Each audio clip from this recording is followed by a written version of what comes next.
Mr. Olson again. And did you learn that the affair was continuing? Yes. Did he tell you that? Yes. How did he tell you that? What kind of voice was he using? He was frantically upset. Suspended Attorney General Ken Paxton's admitted affair came up at length for the first time yesterday in his impeachment trial. And we're going to look at the latest testimony in the trial with Alex Samuels this morning, politics contributor with Texas Monthly. Good morning. Good morning.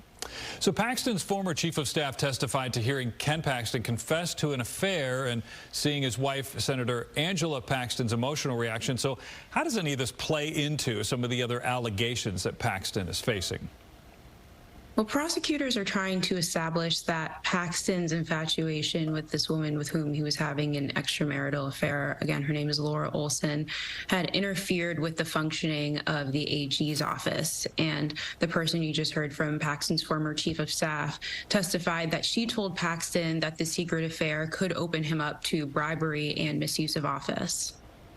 And then a witness from the AG's office apparently called Paxton's behavior outrageous and said he could, quote, let crimes be committed. But Paxton's defense insists there's little or no proof of any crime.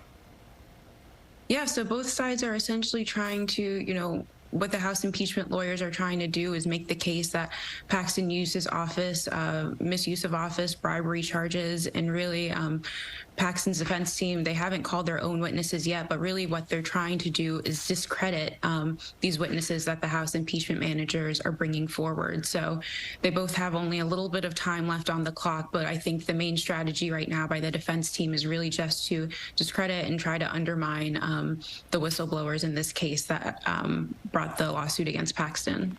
I want to talk about pacing with you. Lieutenant Governor Dan Patrick said in court yesterday the jury could begin deliberations as soon as Thursday. Is this trial going a lot faster than expected? Yeah, so proceedings in the beginning were expected to go on for several weeks, but it's looking right now like you said, senators could be deliberating as soon as Thursday, maybe even Friday. In the beginning, each side was given 24 hours to present their case and cross-examine witnesses. But as of last night, lawyers for the House impeachment side had about 9 hours left.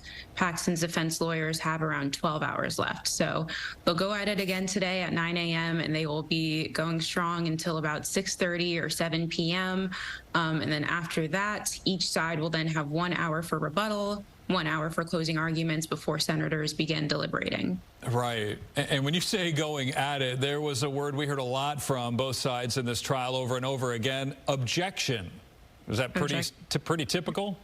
It is somewhat unusual given that this is not a criminal trial, but frequent objections, what they do is they can interrupt a story so much that it's hard to keep the facts straight. So some of the objections from Paxton's side make sense. Many, lawyers have said that they do not make sense, but that doesn't indicate bad lawyering on the defense's side. In fact, it might be smart if you don't want the other side to be able to present a coherent account of facts to show that your client did something wrong or something bad.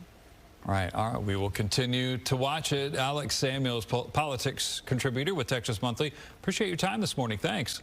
Thank you for having me.